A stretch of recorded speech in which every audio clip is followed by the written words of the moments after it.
ang Diyos may plano sa atin, ang demonyo may plano din sa atin eh. So, one way or the other, we have to make a decision today, and it has to be the right decision. So, ito yung very practical approach ko po. We can do three things. We can dismiss it today, we can remand it to the House of Representatives, or pwede natin ituloy bukas. If we dismiss it today, based on the ground that it is violated the Constitution at more than once na po ito na-file in 1 year, we don't have enough time today to debate that. As the minority leader said, yes, we can take judicial notice of the dates, pero I wanna see the documents. Kailan ba talaga nag-file, sino final, etc. So aabot tayo bukas and even tomorrow with 23 opinions dito. My point is, Mr. President, I cannot in conscience, as a lawyer and as a senator judge, just make that rash decision that it violated the 1 year. I mean, ngayon ko lang nalaman na pwede yan, or if we were thinking about it the last few days, pero ang Supreme Court nakailang araw na, nakailang linggo na, eh hindi rin nagdedesisyon pa. So, mabigat tong puntong ito. That's my appeal to Senator Bato, na mabigat desisyonan ng dismissed based on it has not been filed, that we violated the Constitution na mahigit isang beses tong final. Yes, may mga Supreme Court decision. That's why I'm ready to consider it. Kung wala kasing Supreme Court decisions, walang mag-guide sa atin eh. Kung unang beses to na hinaharap natin ng impeachment at 4 ang final, whatever we decide, pupunta sa Supreme Court eh. Pero ilang beses na to pumunta sa Supreme Court eh. So meron ding guide, but do we have enough time right now? Second po, handa ba ang prosecution?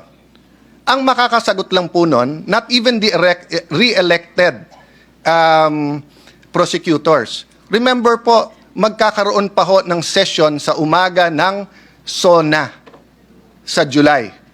At mag-e-elect pa ng speaker.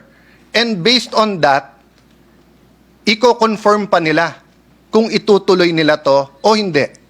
Of course, by all indications now, itutuloy. But why will I assume that? Why will I also assume na 4 yung final? Hindi ko nakikita pa yung lahat ng dokumento, pero lahat ng briefer nandito.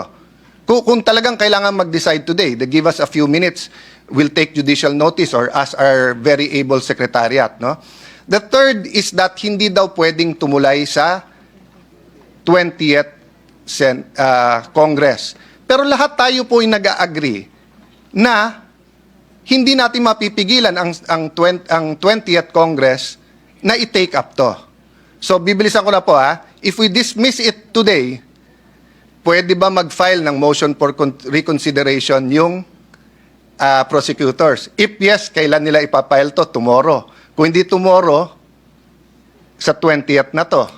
So, all the arguments na sinabi ni Senator Bato, totoo din, dun na yon. Okay. If ituloy naman natin tomorrow, babasahin yung articles, bibigyan ng 10 araw, mag-issue ng summons, bibigyan ng 10 araw na sumagot ang akusado or yung the Vice President has been impeached, and then pwede yung prosecutors 5 days, aabot na tayo ng June 30 nun, hindi pa nagko-convene ang 20th Congress until the day nung SONA.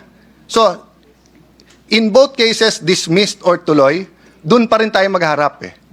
Ano po ang benefit ng pag-remand? Again, excuse me everyone sa legal, moral, because I only had a few minutes to think about this. Kung sana si Senator Bongo ang nagpa-amend, I was willing to listen. Pero hindi daw yun amendment at hindi tinanggap ni Senator Bato. So ako nagmumove ngayon na i-consider ni Senator Bato, i-amend yung motion niya from dismissal to remanding. No, I cannot move myself na i-remand because may pending motion now.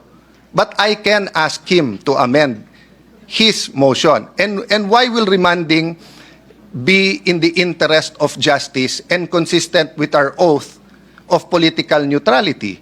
Kasi ang mangyayari nito, hindi pa binabasa yung articles of impeachment bukas, babalik to sa House of Representatives.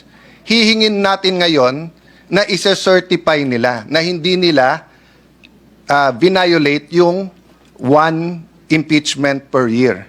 Number two, by the time they answer sa 20th Congress, prosecutors na ng 20th Congress ang mag-a-affirm na interesado kami na itutuloy namin to. And by that time, the 12 senators po who have joined the 20th Congress will have the wherewithal and the say-so how to proceed. So, I'm just looking from it from a practical point of view. It might not sit well with my colleagues. If I wasn't a lawyer, perfect yung aking pong sinasabi. But being a lawyer, kailangan ko rin pag-isipan. Pero tignan niyo lang po from a practical point of view. Pag dinismiss natin to ngayon, may ibabalik din nila, Senator Bato.